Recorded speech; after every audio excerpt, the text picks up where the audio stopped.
हम लोग जत्र तत्र से गुरु महाराज की छत्र छाया में आकर के बैठे हैं। जो मनुष्य का कर्तव्य है वह कर्म करने हैं तो पधारे हैं। आइए गुरुदेव भगवान का बुलंद स्वर में जय घोष करके अपना मुखारविंद को पवित्र करें। कहा गया है महापुरुषों को जय घोष करने से सबों का जय जयकार हो जाते हैं।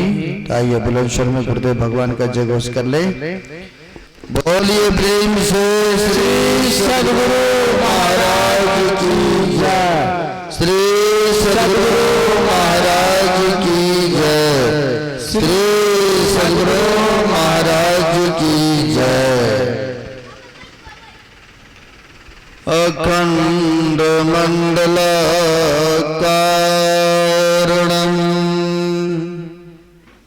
व्याप्तं येन चराचरं तत्पदं दर्शितं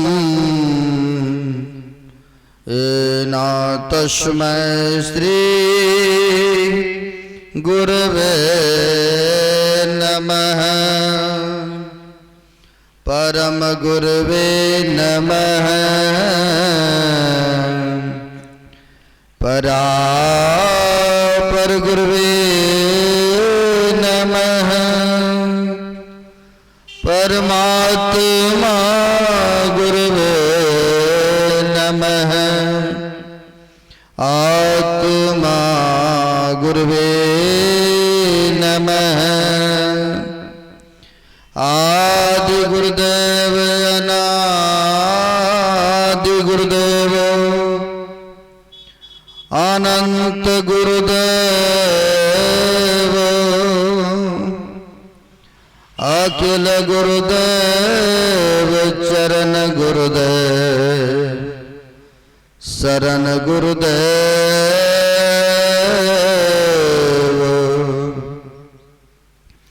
श्री गुरु महाराज चरणारविंदो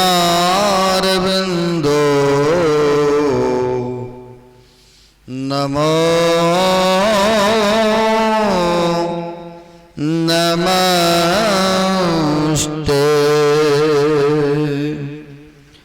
महाराज सद्गुरु हैं राजन का राजा है। जिनकी कृपा से सर्व काजा बन में ही सोई परम गुरु नमामि। नमामि नमामि नमामि नमामि।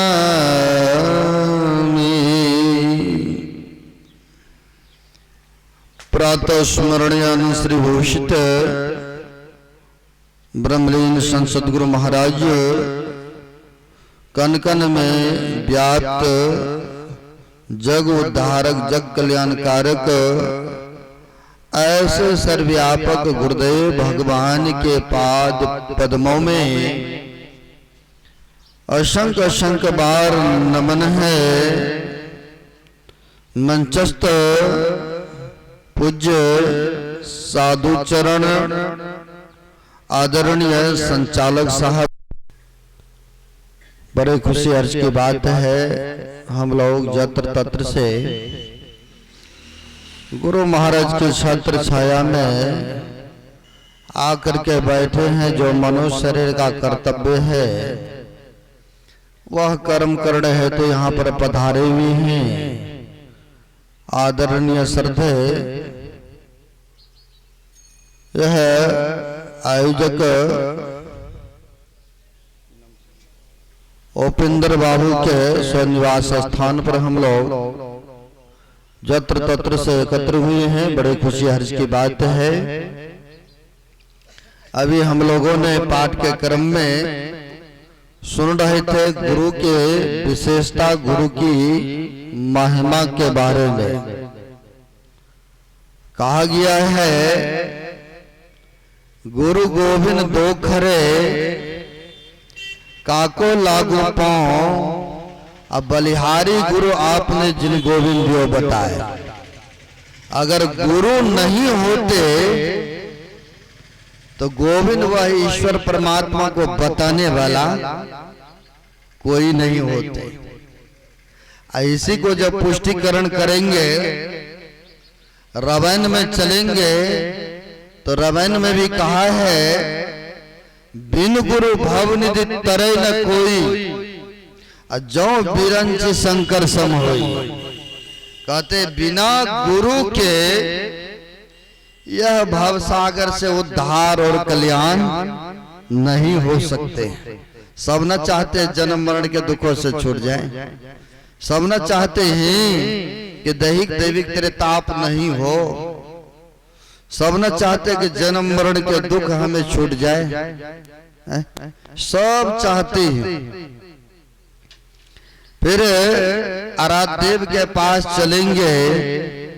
आराध्य देव भी कहते हैं, करिए सत्संग गुरु खोज करिए, चुनिए गुरु साचा, बिनु सदगुरु के ज्ञान पंथ सब काचा ही काचा।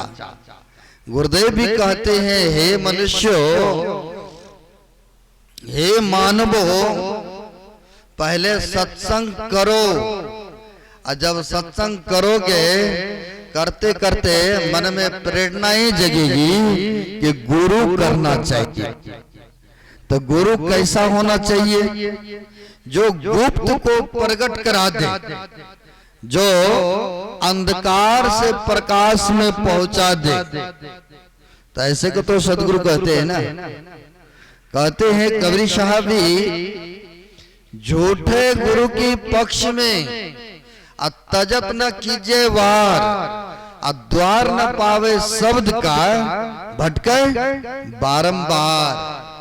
कहते जीवन में अगर सच्चा सदगुरु नहीं मिलेगा ना, तो भटकना लगा रहेगा। तो वही यहाँ पर गुरुदेव भी कहते हैं, करी सत्संग गुरु खोज करिए, चुनिए गुरु साचा। गुरुदेव कहते हैं कि साचा गुरु की खोज करो।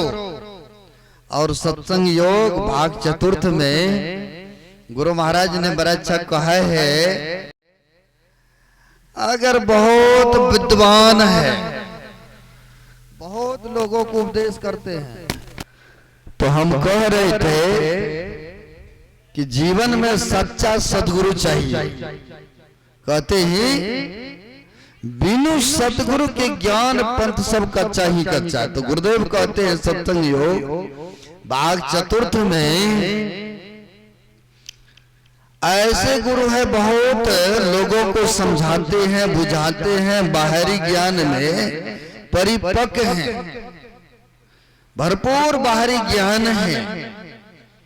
अगर कहीं आचरण में पवित्रता नहीं देखी जाए, शुद्धिकरण नहीं पाई जाए, और संत मत को अच्छी तरह से नहीं समझा सकते हैं, अगर ऐसे को गुरु बना भी लिया है, तो इसको परित्याग कर लेना चाहिए, जब उसकी दुराचरण जान लेने पर।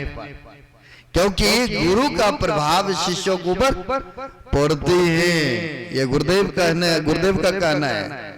सत्संग योग भाग चतुर्थ में देखिएगा, मिलेगा। तो वही कहते हैं, जब तक जीवन में साचा सदगुरु नहीं मिलेंगे, मानव का कल्याण नहीं हो सकता है। इसी को पुष्टिकरण सहजोबाई करती है। उनका भी कथन है, सहजो जगत में गुरु बहुत फिरे, अज्ञान ध्यान सुध नाही, तार सके नहीं एक को, गहे बहुत की बाँ। अब देखिए उन्होंने भी कहा, कहते एक को तो उद्धार कर नहीं सकता है, भवसागर से पार तो कर नहीं सकता है, गहे बहुत की बाँ, मतलब बहुत को शिष्य बनाते फिर रहे। अगर ऐसे के चक्कर में पड़ जाएंगे कभी कल्याण होने वाला है? बड़े बड़े वो भी चक्कर में पड़ गए थे। कौन? रावण पढ़ते ही या सुनते हैं जब मेघनाथ का बाण लगा लक्ष्मण भैया को, तो सुशांत वैद्य के कहने पर तो गए है ना धौलागिरी पर्वत पर मृत्यु जीवनी बूटी लाने के लिए भेजा है ना। और जब जा ही रहे थे तो रावण को पता चल गए। और जब रावण को पता चला तो कहा काल नेवी को जाओ, उसको किसी तरह से समय का उनका बर्बाद करो, किसी तरह तुम उसको अपने बातों में अपने जालों में उसको घेर के बुझा के अपने उसको इधर रखो। रात बीच की बात है ना, रात भर अगर कहीं रो गया तब तो बात बन जाएगा अपना ने। कहा ठीक है, सोचा इनके हाथ से मरना इससे बढ़िया है कि राम भक्तों के हाथ से मरेंगे तो पुण्य होगा ना। चले गए तो गंगा जी के किनारे में फूस की कुटिया झोपड़ी बना करके फूस की कुटिया झोपड़ी बना करके और हाथ में मंजीरा लेकर के भजन करने लगे। भगवान राम का नाम लेने लगे, राम नाम का मंत्र उच्चारण करने लगे। और जब आकाश मार्ग से हनुमान जी जा रहे थे देखा अरे ये तो राममय कुटिया है, यहाँ पर दिख रहा है राम भगत है, प्यास भी बड़ी जोरों का लगा है, क्यों नहीं एक बार चल करके मिलते हैं। गए नमस्कार प्रणाम पाती किए, नमस्कार प्रणाम पाती हुआ। अब इनके आकाशवाणी बातें करने लग गए कि हमें पता है कि वहां पर मेघनाथ का बाण लगा है लक्ष्मण को और लक्ष्मण मूर्छित है। और वैद्य के कहने पर सुशांत वैद्य थे ना लंका में, और लंका से उठा करके हनुमान जी ने ले आए थे, क्योंकि डॉक्टर वैद्य भगवान यह मंदिर वह सबके लिए होते हैं ना, किसी व्यक्तिगत के प्राणी के लिए नहीं होते। उनके कहने पर तुम जा रहे हो मृत्यु जीवनी बूटी लाने, हमें पता है। अब तो इनके अनुभव बातें बताने लगा है, थोड़ा देर के लिए तो विश्वास होगा ना। अरे लग रहा है ये तो पहुंचे हुए फकीर है जो कि हमारे भविष्य के बातें ये बता रहे हैं, बिल्कुल ये पहुंचे हुए संत हैं। थोड़ा देर के लिए हनुमान भी चक्कर में आ गए थे ना। तब कहते हैं देखिए आप जा रहे हैं बूटी जड़ी लाने के लिए, आप गुरु मंत्र ले लीजिए हमसे गुरु दीक्षा, और फिर हम ऐसे मंत्र के द्वारा तुम्हें हम मिनटों मिनटों में पहुंचा देंगे धौलागिरी पर्वत पर। बोला ठीक है, अच्छी बात है, आप भी उनके राम भगवान के शुभ चिंतक, हम भी शुभ चिंतक, आप भी राम भगत, हम भी राम भगत। बोला ठीक है, जाओ पहले स्नान कराओ गंगा जी में। स्नान करने गए और जैसे डुबकी मारे वहां पर मगरमच्छ ने पकड़ लिया पैर को। अब पकड़ लिया तो मुक्का हनुमान जी का लगा तो उनकी मृत्यु हुई। अब मृत्यु जब होते हैं तो उनसे दिव्य शरीर एक प्रकट हुआ, क्योंकि शराब के कारण वो भी उसमें थे गंगा जी में। और जब दिव्य शरीर में आए तब कहा बताया कि देखो ये कोई संत नहीं है, ये रावण का भेजा हुआ गुप्तचर है। कौन? तो यह काल नेमी है, तुम्हारा समय को वेस्ट कर रहा है। बोला अच्छा ऐसा है क्या? हाँ तुम विश्वास करो।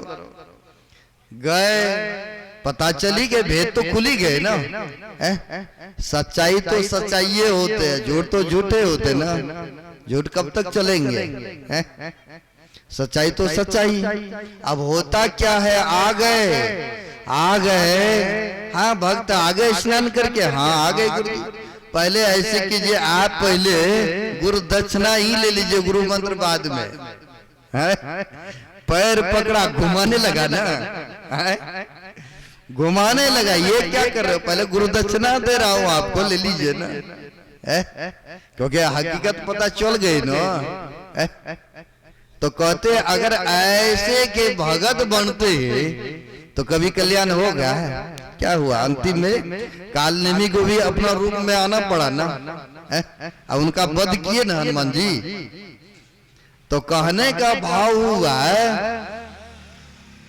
कहते सहजो जगत में गुरु बहुत फिरे, ज्ञान ध्यान सुध नहीं, लेकिन तार सके नहीं एक को, गहे बहुत की बां। एक को तो उद्धार नहीं कर सकता है, अब बहुतों को बनाने चले हैं। पहले तो अपने आप को लाना पड़ेगा ना, तब ना हम दूसरे को कहेंगे। तो कहते जीवन में जब तक साचा सदगुरु नहीं मिलेगा तो व्यक्ति का उद्धार और कल्याण नहीं हो सकता है ना। गुरु महाराज भी धीरज लाल गुप्त के पास, चूंकि इन्होंने भी पहले दरियापंथी, रमानंदी पंथी सब में गुरु बनाए थे ना। पहले की इतिहास जानते हैं, लेकिन संतुष्टि नहीं हो रहा था, जो खोज था। तो संत मत के बारे में धीरज लाल गुप्त से वार्तालाप हुआ ना, मुलाकातें हुई ना। संत मत को जानने में, क्योंकि गुरु महाराज पहले दूसरे गुरु जी के सानिध्य में रहते थे, उनकी सेवा करना, भोजन बनाना, सब सेवा हुआ निवृत्ति हो करके तब रात में जाते थे। यह संत मत का ज्ञान है क्या?